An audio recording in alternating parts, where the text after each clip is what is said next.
ওখানে শুনলাম নাকি কনকনে এসি চলে। আপনি তো এই সেদিন সর্দি কাশিতে এত ভুগলেন, আজকে বলবেন এসি বন্ধ করে দিতে। আপনি যা মানুষ, আপনি তো মুখ ফুটে কিছুই বলবেন না। আমি দাদাকে বলে দেবো, দাদা যেন বলে দেন।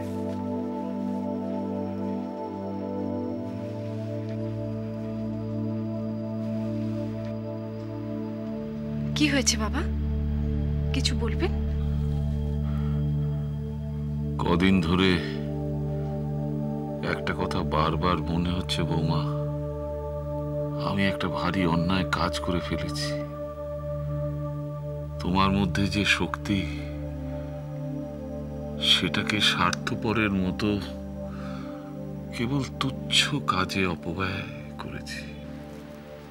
আমি কিছু বুঝলাম না বাবা।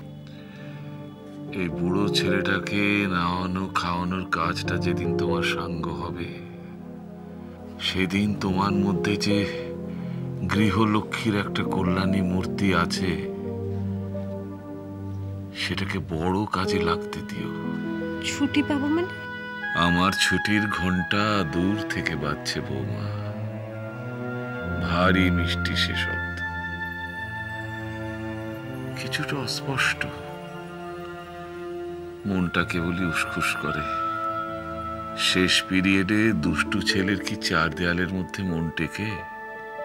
বাবা এইসব কথা আপনি কেন বলছেন? কি হয়েছে আপনার? অনেক তো হলো বৌমা, বদ্ধ ঘরে যে দম বন্ধ হয়ে আসে। ধুধু মাঠ, খোলা আকাশ কেবলই হাতছানি দিয়ে ডাকে। আপনার কথাবার্তা আমার ভালো লাগছে না। কেন আপনি এসব কথা বলছেন? আজকে কোথাও যেতে হবে না, কোথাও যাওয়ার দরকার নেই। আমাকেও যেতে হবে, আর তোমাকেও যেতে দিতে হবে। একদিন শুটিং এ না গেলে কোনো মহাভারত অশুদ্ধ হবে না। আমি দাদাকে বলে দিচ্ছি ওদেরকে ফোন করে দিতে। না বৌমা, যে দায়িত্বটা নিয়েছি সেটা থেকে মুখ ফিরিয়ে নিতে বলো না। ফাঁকিবাজ ছাত্রকে স্কুল কামাইয়ের অজুহাত তৈরি করতে সাহায্য করো না।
হ্যালো, হ্যাঁ বলুন।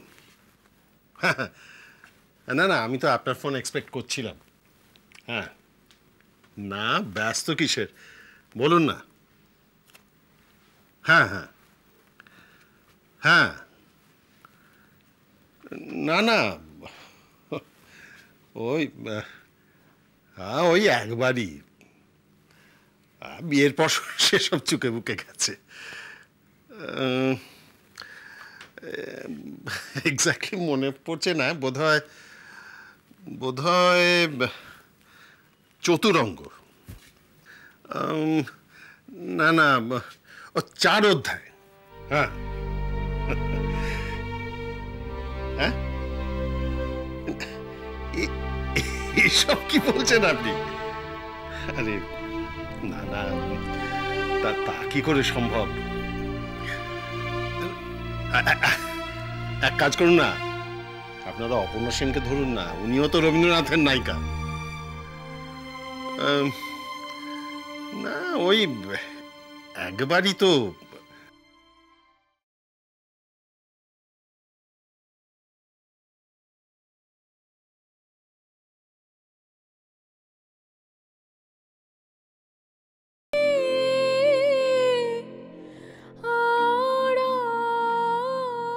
আচ্ছা ঠিক আছে, আপনি বলছেন যখন আমি একবার, হ্যাঁ হ্যাঁ ঠিক আছে, সন্ধ্যের দিকে একবার ফোন করুন, আমি, হ্যাঁ ঠিক আছে।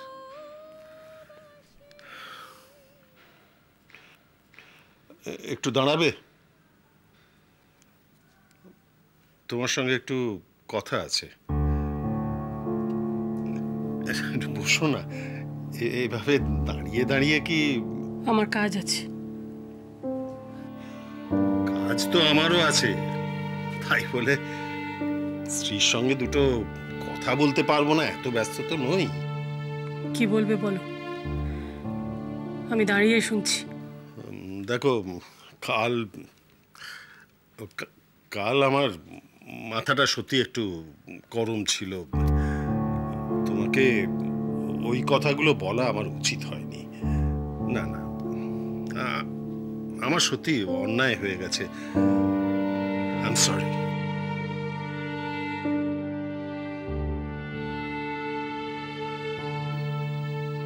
কি হলো, কি দেখছো অমন করে? তুমি কি এই কথাটা বলবার জন্য আমাকে আটকালে?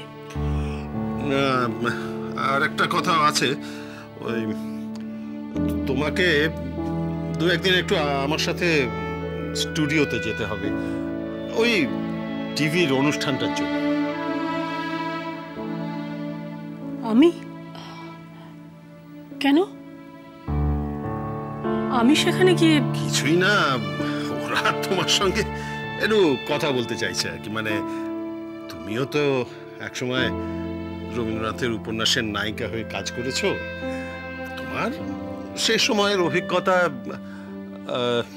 তোমার মানে তোমার রবীন্দ্রনাথের ওই চরিত্র করতে গেলে তোমার নিজের ফিলিং, আর তোমার ওপর রবীন্দ্রনাথের প্রভাব।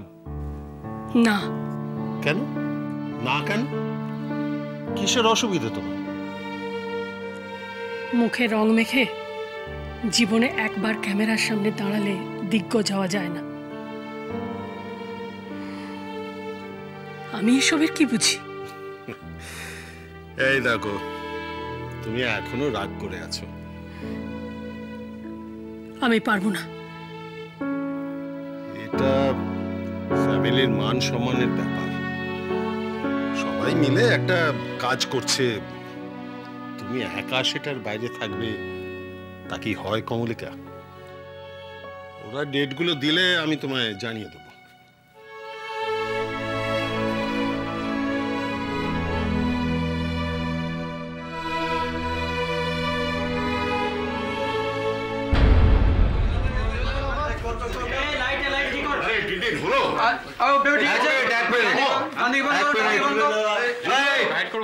বাদিকে লাইটটা একটু টিল্ট আপ কর।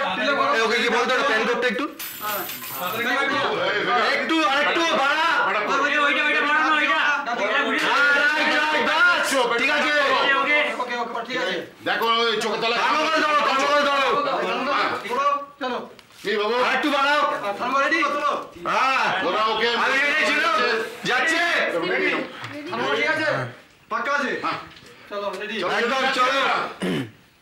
Silence, roll, action. আমাদের সংস্কৃত ভাষা যেরূপ মৃত ভাষা, সঙ্গীত শাস্ত্র সেইরূপ মৃত শাস্ত্র। ইহাদের প্রাণ বিয়োগ হইয়াছে, কেবল দেহমাত্র অবশিষ্ট আছে। আমরা কেবল ইহাদের স্থির অচঞ্চল জীবনহীন মুখ মাত্র দেখিতে পাই। বিবিধ বিচিত্র ভাবের লীলাময় ছায়ালোকময় পরিবর্তনশীল মুখশ্রী দেখিতে পাই না। না না, এসব আমার কথা নয়। এত কঠিন শব্দ আমি কোত্থেকে বলবো? এগুলো তো রবীন্দ্রনাথের লেখা, ওনার সঙ্গীত চিন্তা বইতে। উনি একথা বলেছেন আমাদের সঙ্গীত শাস্ত্র নিয়ে। আচ্ছা, আমার মনে হয় এই সঙ্গীত শাস্ত্র শব্দটা তুলে নিয়ে যদি তার জায়গায় রবীন্দ্রসঙ্গীত বসানো হয় তাহলে কেমন হয়? না, মারতে আসবেন না আমাকে। না, বলছিলাম কি, তখনকার দিনে যদি সঙ্গীত শাস্ত্র এক্সপার্টরা রবীন্দ্রনাথের উপর ঝাঁপিয়ে না পড়ে থাকেন, তাহলে আজকের দিনে রবীন্দ্রসঙ্গীত এক্সপার্টরা আমায় কিছু বলবেন না। গানের পারে